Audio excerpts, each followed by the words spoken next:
Ya, terima kasih untuk Ali Purnomo, intelektual muda, riset, akademisi Universitas Indonesia. Terima kasih waktunya. Rekan-rekan pers yang saya hormati,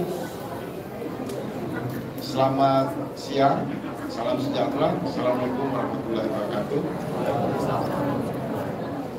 Sangat bahagia sekali karena undangan kami kepada sahabat-sahabat pers untuk kesekian kalinya bisa meluangkan waktu hadir bersama kami di sini. Dan kami dari panitia persiapan 14 Oktober silaturahmi kebangsaan yang diwakili oleh hanya beberapa orang saja karena sebagian akan tidak sempat hadir. Saya Dido juga dalam perjalanan, sedikit lagi sudah sampai. Untuk mempersingkat waktu, saya akan memberikan, saya selaku inisiator dan sekaligus ketua pelaksana acara 14 Oktober, ingin memberi waktu mungkin 2 menit aja ya, 2-3 menit buat abang-abang semua untuk menyampaikan testimoni yang jauh yang lebih fokus pada persiapan acara 14 Oktober nanti pada hari Senin. Nanti kemudian saya simpulkan di ujung press conference ini. Intinya mengingat bahwa konferensi pers kami pada beberapa hari lalu dan sudah terlanjur undangan beredar, harusnya acara ini diselenggarakan di Balai Sudirman. Hanya seperti biasa, tiba-tiba dibatalkan secara sepihak. Oleh sebab itu, kami kumpul lagi untuk melakukan evaluasi dan penting untuk menyampaikan kepada publik bahwa kami tidak ingin melakukan tafsir politik atas keputusan Balai Sudirman yang membatalkan acara kami. Biarkan itu menjadi pendapat publik, menjadi perbincangan di WA group. Kalaupun ada yang berpendapat mungkin dikait-kaitkan dengan intervensi istana karena sebelum acara kami juga ada insiden yang dilakukan oleh sejumlah pihak. Maka kesempatan ini di sini saya mengajak semua pihak, kita nggak usah melebar kemana-mana. Kita tidak perlu untuk mencari tahu siapa dalang, walaupun publik sudah tahu aktor premanismenya. Memang tanggal 20 harus meninggalkan istana.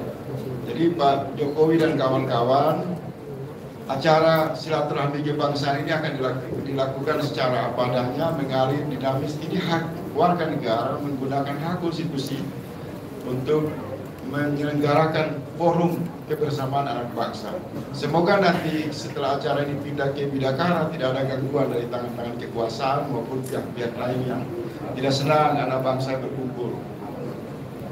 Untuk mempersingkat waktu, mungkin dari beberapa narasumber di sini sebagai penyelenggara, saya mau dari Prof, kemudian Bang Refli Harun, Bang Marwan, Bang Roy, Gunur, Bang Adi Masardi, Bang Pas nanti lagi ya, Bang Isa dan lain-lain.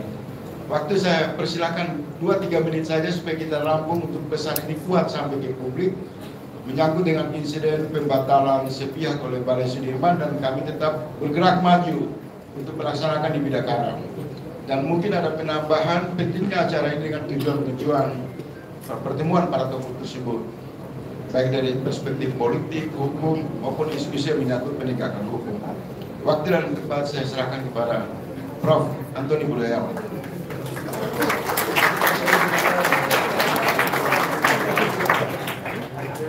Terima kasih Adinda Faisal Asgaf.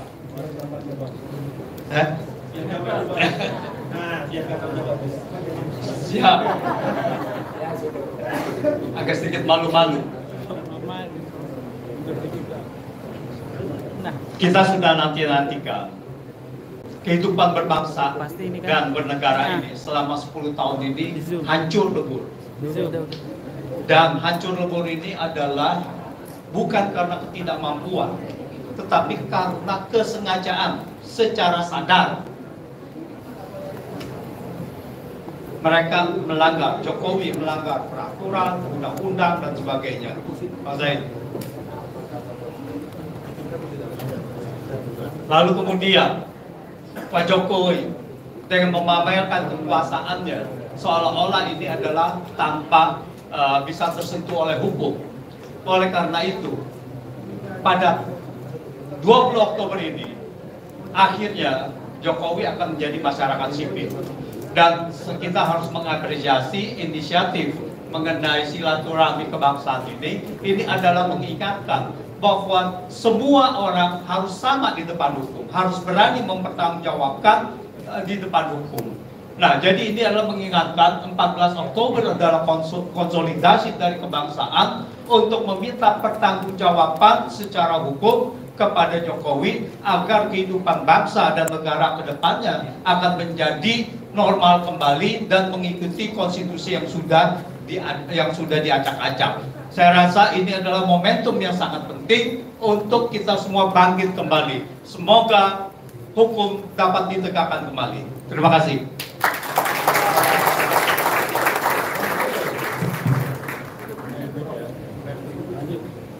Assalamualaikum warahmatullahi wabarakatuh. Keren cerdas. Ya, kawan-kawan semua, tanggal 20 Oktober ini akan menjadi ujian bagi dua orang penting di Republik ini. Pertama, ujian bagi Joko Widodo, Jokowi alias Mulyono. Akankah dia masih bernyali untuk mengganggu acara seperti ini? Karena acara seperti ini dilindungi oleh konstitusi dan undang-undang. Hak berserikat, berkumpul, mengeluarkan pendapat baik secara lisan maupun tulisan. Jadi buat yang barangkali ada mata-mata di sini, ya pasti ada kan? Jangan-jangan mata-matanya juga pakai kamera juga, jangan-jangan ya. Sampaikan ini dilindungi oleh konstitusi. Itu satu. Itu mata-matanya katanya. Yang kedua adalah ujian bagi Prabowo Subianto, calon presiden terpilih yang akan dilantik pada tanggal 20 Oktober. Akankah dia pro terhadap tumbuh kembangnya demokrasi di Republik ini? Tidak hanya omong-omong soal pemberantasan korupsi, soal pemberantasan kemiskinan, soal yang terkait dengan kesejahteraan, pertumbuhan ekonomi, persatuan dan lain sebagainya, tetapi mau bersama-sama kita bicara tentang menumbuh kembangkan demokrasi. Itu saja. Dan akan kita lihat pada tanggal 14 Oktober nanti apakah komitmen demokrasi kita tetap tumbuh dan kuat serta bisa kita tegakkan termasuk dari gangguan-gangguan pihak lain ataukah tidak. Karena bagaimanapun there's no point of return. Tidak akan lagi ada titik mundur. Sekali kita kembangkan layar, maka kita akan terus maju. Saya, Faisal Asegaf, sudah menyatakan kami akan oposisi terhadap pemerintahan 5 tahun ke depan. Wassalamualaikum warahmatullahi wabarakatuh. Merdeka!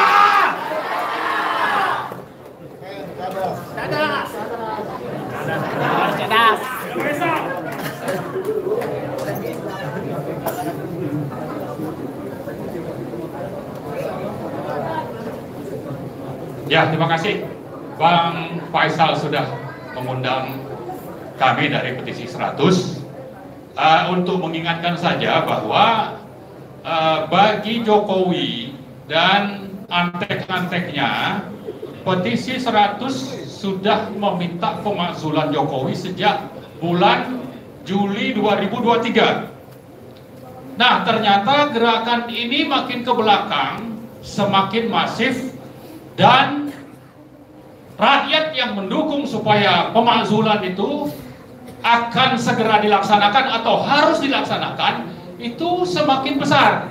Maka pemakzulan itu sudah berubah kosakatanya tadi ya. Mungkin nanti bisa direkam juga sama siapa tadi mas kita itu? Ya, untuk dicatat. Jadi istilahnya itu adalah tangkap dan adili. Takdili ya. Takdili Jokowi. Dan itu harus kita mulai gerakan kita, gerakan rakyat itu hari Senin tanggal 14 Oktober 2024 sampai nanti beliau pulang yang katanya akan disambut dengan sukacita Saya kira dari petisi 100 dan mahasiswa itu justru akan menyambutnya di Solo dengan gerakan takdili.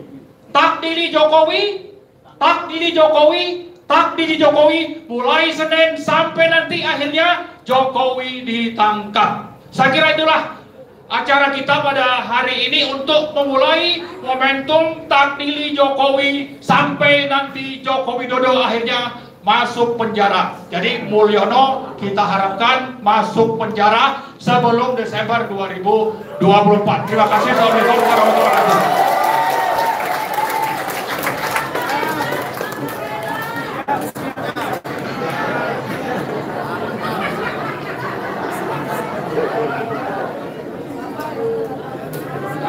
warahmatullahi wabarakatuh. Assalamualaikum warahmatullahi wabarakatuh. Saya tidak tahu mau ngomong apa, hanya menyatakan bahwa ternyata masih banyak yang ingin bangsa ini selamat. Saya selalu menyatakan kita bangsa Indonesia 280 juta orang disibukkan oleh satu keluarga dari Solo selama 10 tahun. Semua energi habis mengurus dia. Dan saatnya tanggal 20 Oktober kami 280 juta orang rakyat Indonesia ingin mengurus keluarga Jokowi. Kita ingin menyiapkan kamar untuk keluarga Jokowi. Kita ingin siapkan makanan dari negara untuk keluarga Jokowi atas pelanggaran yang dia lakukan selama ini. Nah, saya berharap bahwa betul tadi, tapi sekarang sedang dimunculkan banyak sekali Profesor Fufu Papa yang dimunculkan untuk membela Jokowi, dan saya pikir akan muncul lagi Profesor Kanebo. Profesor Kanebo itu adalah Profesor Kanebo itu kan baru berfungsi kalau ada air. Nah, jadi kalau dikasih air, nah kelihatannya sedang dimunculkan oleh mereka. Dan saya setuju tadi Pak Marwan, kita sambut Jokowi di Solo untuk menyiapkan kamar bagi mereka. Karena coba bisa bayangkan betapa orang ini pemberaninya, tinggal menghitung hari untuk lengser, dia masih membagi-bagi tanah rakyat untuk koleganya, masih menerbitkan PSN, PSD beberapa hari lalu. Ini orang ini menurut saya memang urat takutnya sudah tercabut dan urat malunya sudah nggak ada. Maka kita harus mengembalikan bahwa kau manusia biasa menghadapi rakyat Indonesia 280 juta. Jadi Pak Faisal Segaf, 14 Oktober adalah Hari Rakyat Indonesia ingin mengurus dinasti Jokowi. Itu saja. Terima kasih. Assalamualaikum warahmatullahi wabarakatuh.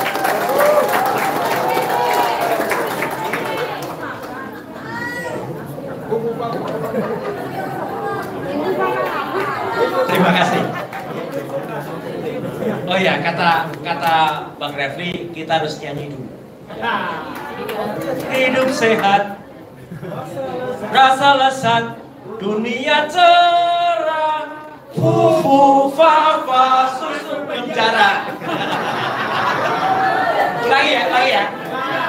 Rasa lezat, hidup sehat, dunia cerah, fufu fafa masuk penjara. Kenapa fufu fafa masuk penjara? Kata Bu Nur tadi saya dikatakan, Mas Roy itu kok tampak berat banget. Iya berat banget. Karena kalau kemarin saya hanya gendong 1, sekarang saya gendong 2. Ini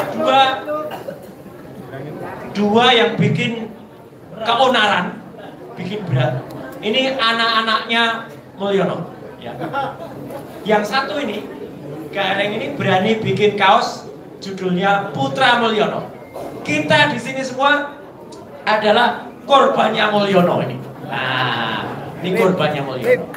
Jadi teman-teman semua, saya sedikit kritisi saya untuk Bang Said itu, kalau Mulyono itu tadi jangan dikatakan dia urat takutnya sudah putus, Pak. Urat malunya iya, ya. Tapi urat takutnya buat kita semuanya. Kita jangan sampai urat takut kita putus. Setuju? Setuju. Ya, jadi besok akan 14 Oktober. Itu ternyata justru sudah benar para Bang Faisal. Kita dipindahkan ke Bidakara. Bidakara itu kalau dari namanya, dua suku kata terakhir, Kara, itu kalau dibalik namanya Raka. Nah, jadi memang kita harus adili Raka Buming di sana. Ya, kita harus bikin bumi gonjang-ganjing, langit kelap-kelap.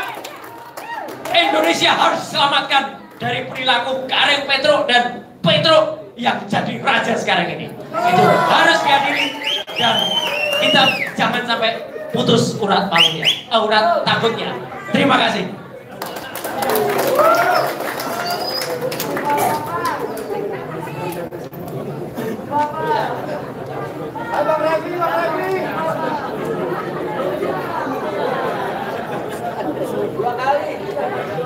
Bismillahirrahmanirrahim. Assalamualaikum warahmatullahi wabarakatuh.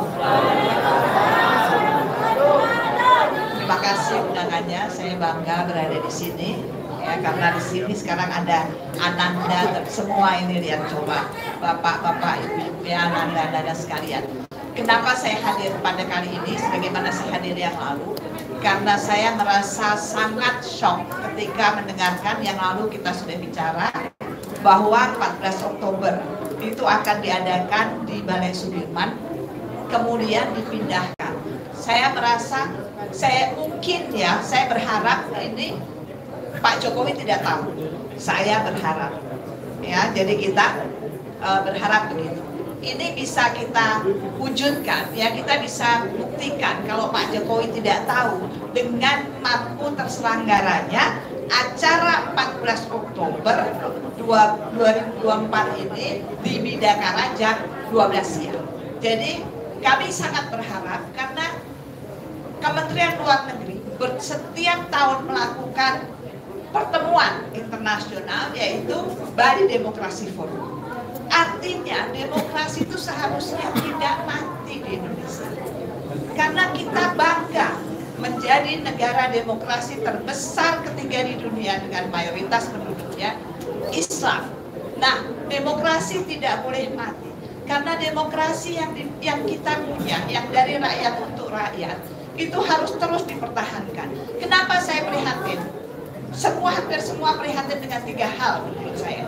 1, penegakan hukum dan korupsi. Kedua, ketimpangan sosial dan ekonomi. Ketimpangan sosial dan ekonomi ini pernah disampaikan oleh Pak Prabowo ketika berbicara di Qatar Economic Forum di Bloomberg. Beliau ikut merasakan ketimpangan sosial dan ekonomi. Yang ketiga adalah perlindungan lingkungan. Perlindungan lingkungan kita tahu siapa yang paling berdampak terhadap perlindungan lingkungan, yaitu masyarakat pesisir dengan meningkatnya suhu global, ya, permukaan air laut, juga dengan cuaca yang ekstrim. Ini siapa yang dirugikan? Orang yang tinggal di atas adalah orang kaya, tinggal di bawah adalah orang miskin. Longsor terjadi, siapa yang tidak bisa bangun? Orang miskin. Disinilah keprihatinan kita semua. Dan siapa yang lebih banyak menjadi korban adalah perempuan dan anak-anak yang sangat vulnerable. Oleh karenanya perlu kita semua perempuan Indonesia datang dan hadir di acara 14 Oktober di Bidakara jam 12 siang. Mari kita bersama bergerak, ya, bersatu, oke, bertemu, bergerak, kompak dan bergerak. Untuk apa? Untuk Indonesia yang lebih berdaulat, untuk Indonesia yang lebih bersatu, untuk Indonesia yang lebih maju. Sekian, assalamualaikum warahmatullahi wabarakatuh.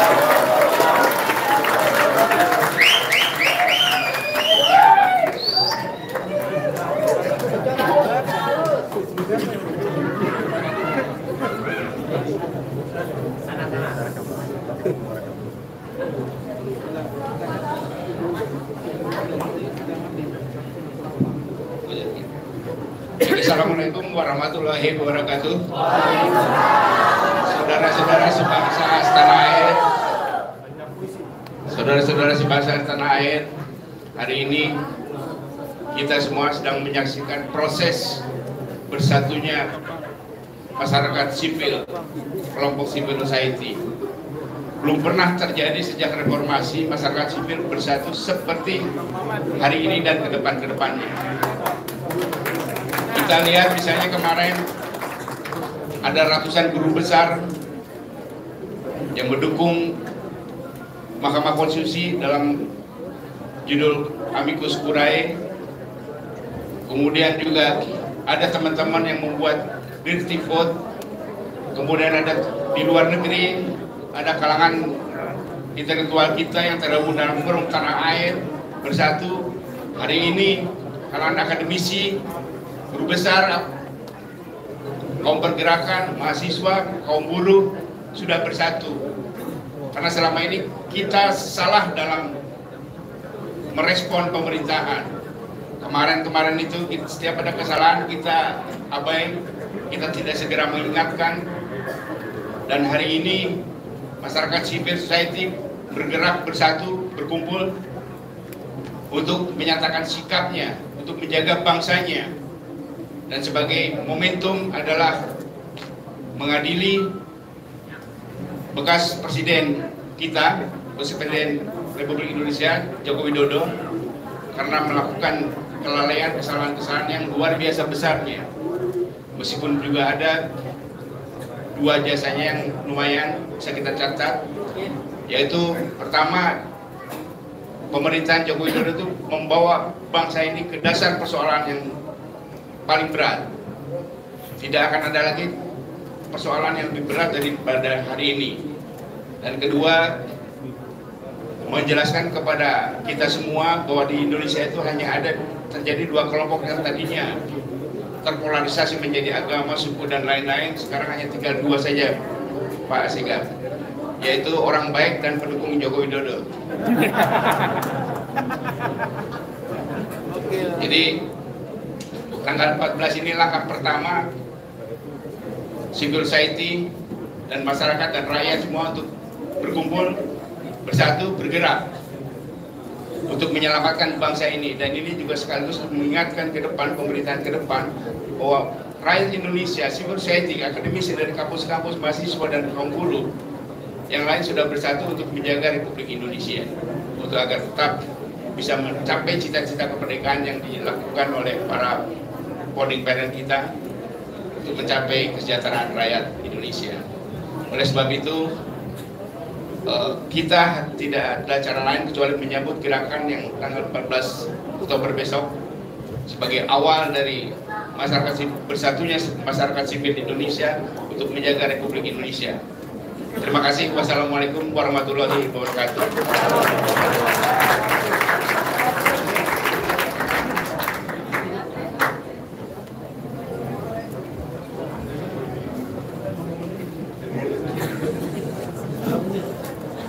Assalamualaikum warahmatullahi wabarakatuh.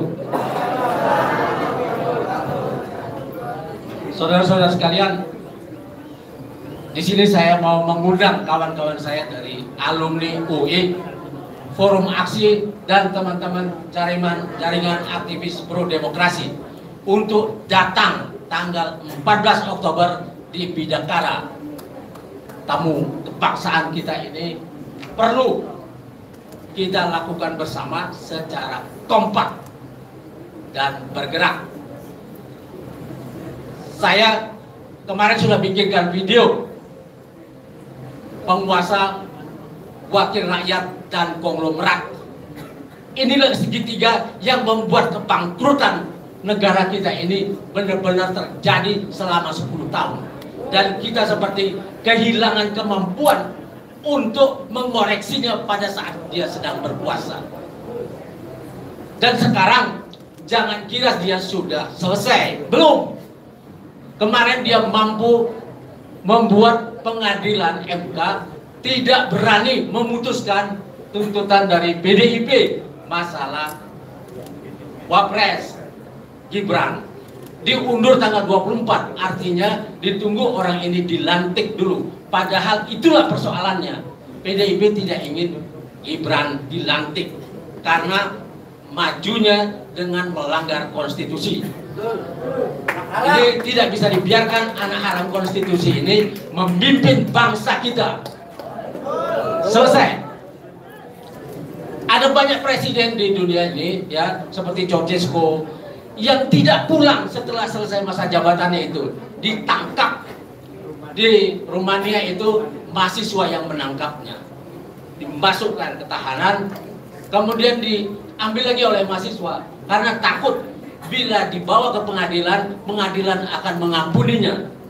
Maka mahasiswa datang lagi dengan pakaian tentara, diseretnya ke salju, kemudian ditembak di tempat. Itu sangat mengerikan.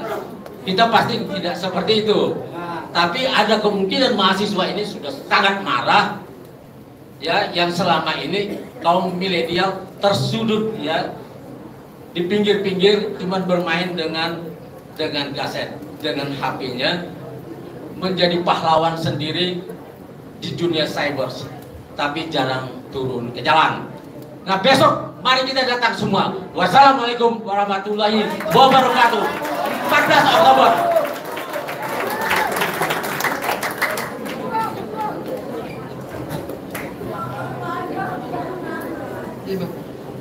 Kawan-kawan, selamat siang. Saya singkat saja. Besok itu adalah forum kenegaraan. Kenapa kita bikin forum kenegaraan? Karena istana lumpuh, lalu DPR sendiri juga lumpuh, lembaga-lembaga penegakan hukum juga lumpuh. Karena itu civil society berhak untuk membuat satu forum kenegaraan. Karena itu besok kita semua, para guru besar, aktivis, ada BMC, ada wartawan ikut ambil bagian dalam hal ini, kita mengevaluasi. Bahkan saya tidak melihat ini kompak bersatu, kompak gerak, tapi gerak dan gebrak besok. Dari gerak dan gebrak. Nah, kita mengevaluasi secara serius pemerintahan 10 tahun yang kemarin. Kita periksa penyakit-penyakitnya, dan banyak sekali civil society yang menemukan penyakit-penyakit itu. Karena itu, saudara-saudara, sekali lagi saya tekankan di forum ini bahwa kekuasaan itu mirip pisau. 10 tahun kemarin pisau itu saya tanya semua kawan-kawan semua, termasuk wartawan, apakah itu pisau itu ada di tangan dokter bedah, juru masak, atau perampok? 10 tahun kemarin. Nah, kita evaluasi besok. Lalu kita ambil alih pisau itu dan kita serahkan ke Prabowo sebagai presiden terpilih. Kita pastikan Prabowo, kita paksa dia, kita dorong dia supaya pisau itu berada di tangan dia sebagai dokter bedah untuk menyembuhkan bangsa ini dari sakit. Karena itu tanggal 14 kawan-kawan semua saya ajak aktivis BMC. Saya berharap supaya kampus-kampus tidak menutup mata, profesor-profesor yang berada di kampus nggak boleh tidur, mesti bangun. Kita memulai mencoba untuk menggerakkan bangsa ini, boost terus bangsa ini sampai ke level tertinggi sebagai negara maju. Nah, karena itu kita ucapkan selamat tinggal kepada Joko Widodo dan selamat datang kepada Prabowo Subianto. Karena itu kita pastikan satu hal. Pisau dari tangan penjahat atau perampok itu harus bergeser kepada Presiden Prabowo yang adalah dokter bedah yang akan mendesain bangsa ini lebih baik ke depan. Terima kasih.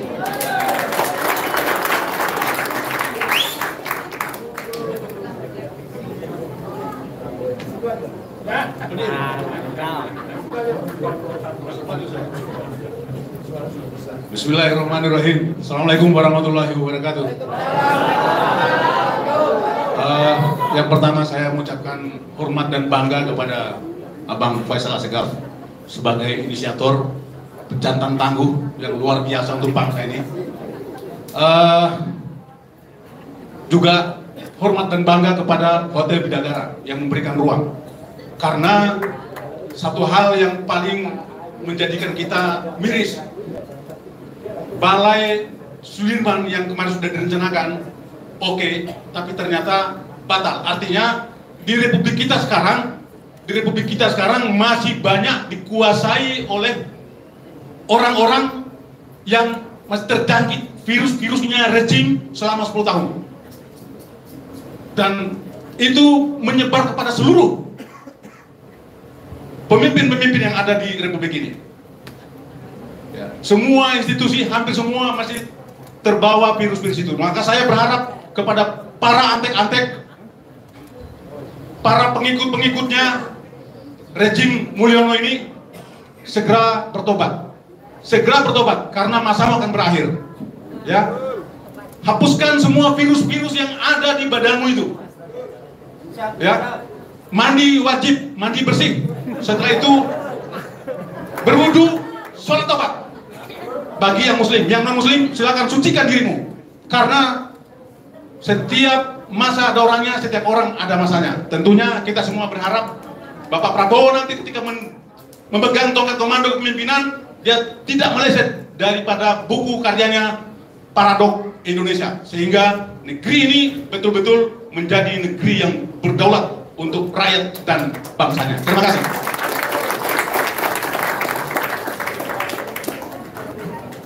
Saya kira cukup ya. Bang Refli mau tambah sedikit. Bang Refli ini ketua steering committee. Tambah sedikit, Bang.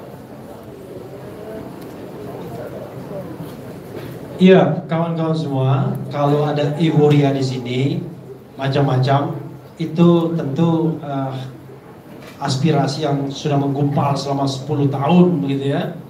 Tetapi acara besok itu tanggal 14 Oktober itu acara yang tentu forumnya forum akademik ya. Forum kita untuk menyampaikan gagasan, pemikiran terkait dengan pemerintahan yang lama mau diapakan dan pemerintahan yang baru mau kita apakan prediksinya. Jadi mudah-mudahan pihak kepolisian, Intel yang hadir di sini dan lain sebagainya tidak menghalangi acara tersebut. Termasuk pihak Hotel Bidakara tidak membatalkan di detik-detik terakhir. Karena Faisal Al-Sigaf sudah menjamin secara pribadi, taruh KTP-nya, kalau ada apa-apa dia yang kemudian bertanggung jawab. Tapi masa kita menjebloskan dia ke dalam penjara ya? Kalian pengkhianat semua kalau begitu ya.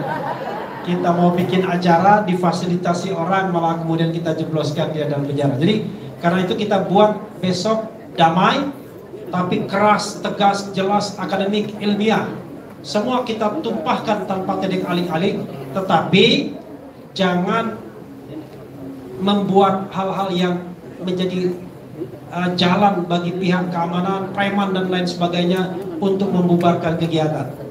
Ya, kita bersikap intelek, tapi kalau kemudian sikap intelek tersebut dilawan dengan cara brutal, ya kita tetap lawan secara konstitusional.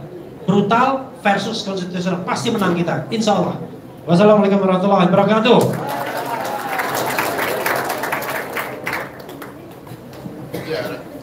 Sudah separuh rangkuman dari spirit acara yang nanti kita laksanakan dengan sangat bagus narasi yang disampaikan oleh Abanda Reflian.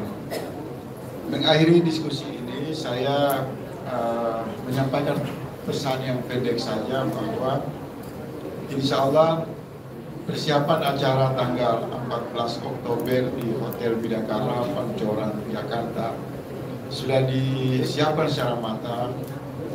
Panitia juga sudah bergerak untuk menyiapkan seluruh kebutuhan bagi para undangan.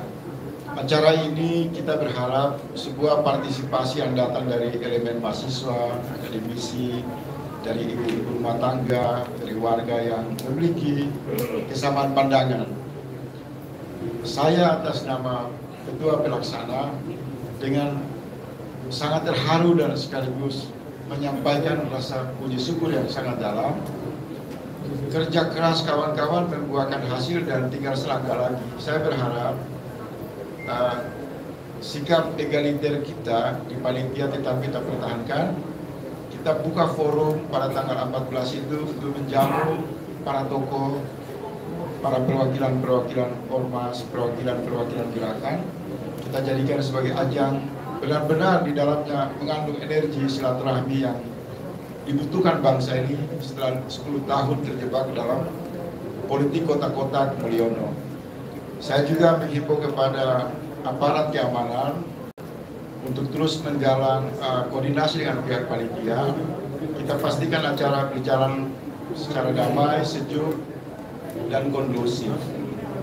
Insya Allah bagi sebagian pihak yang kita sudah batasi untuk tidak hadir karena tempatnya sangat terbatas, mohon maaf, kami tidak bisa menampung. Di Google Form itu sudah terdaftar sangat banyak.